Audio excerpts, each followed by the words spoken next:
Bismillahirrahmanirrahim. Assalamu alaikum dear student. I am Ijaz Yusuf from Asas National School, Senior Boys Campus, Rawali Kent, Gujranwala. It is lecture of biology, lecture number 5 to 10th class, to 10th bio. Chapter number 10, gases exchange in plants and humans. Today we are going to discuss human respiratory system.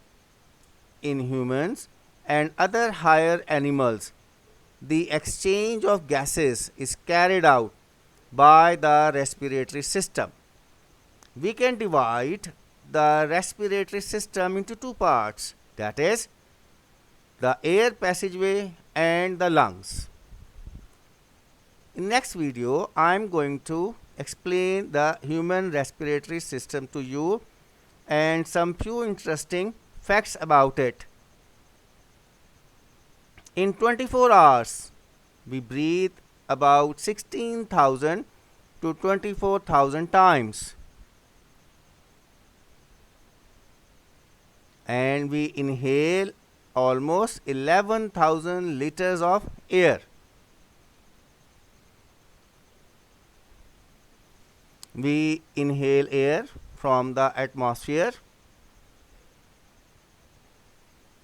Oxygen is given to our body, and carbon dioxide is again returned to the atmosphere.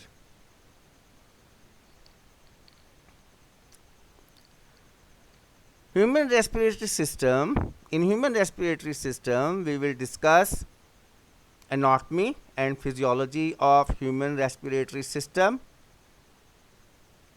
circulatory system, and human respiratory system. Mean to say that what is the relationship between or how these two systems work in coordination, and finally exchange of gases in alveoli. Here anatomy and physiology, gases transport to alveoli, respiratory system and circulatory system, how gases exchange works.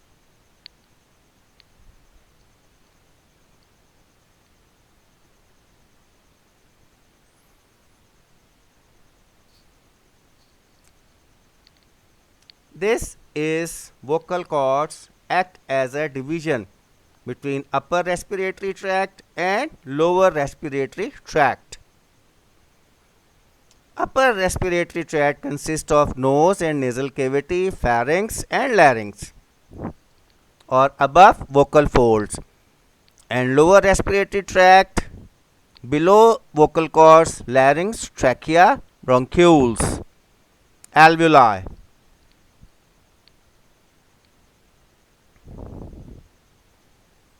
Now, function of nose and nasal cavity. This region is nose and nasal cavity. It has roof and floor. There is floor. Filtration of air. The nasal cavity or the external nostrils is divided into nasal cavity by a cartilage, and nasal cavity is lined with cilia, and the function of cilia is to filter air, filter the incoming air. Mucus is also lined. It traps dust, pollens, pollutants.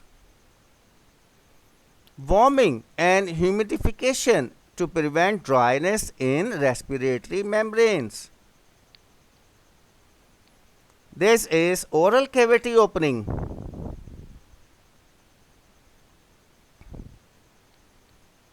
It is also called secondary opening for air exchange, but here no filtration, no humidification and temperature regulation.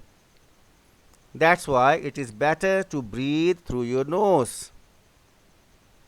But it has wider opening, so greater intake of air, but it is not advised to inhale through oral cavity. Air rushes into nasal cavity, it further goes down. Here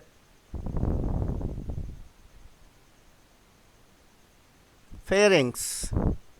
It is a muscular tube. Pharynx is a muscular tube, connects oral and nasal cavity to larynx and esophagus. It has three parts. Nasopharynx.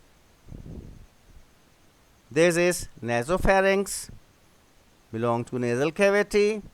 Oropharynx, oral cavity, and in the end laryngopharynx. This is laryngopharynx. Air is entered and it passes through these parts. Here is air has been symbolized here for you. This is trachea in front, in back it is esophagus. Air rushes into trachea, but before esophagus is a collapsed structure. Here air is another structure that is called epiglottis. Epiglottis prevents. Epiglottis is elastic cartilage. Close the laryngeal inlet. Prevent entry of food into trachea and lungs.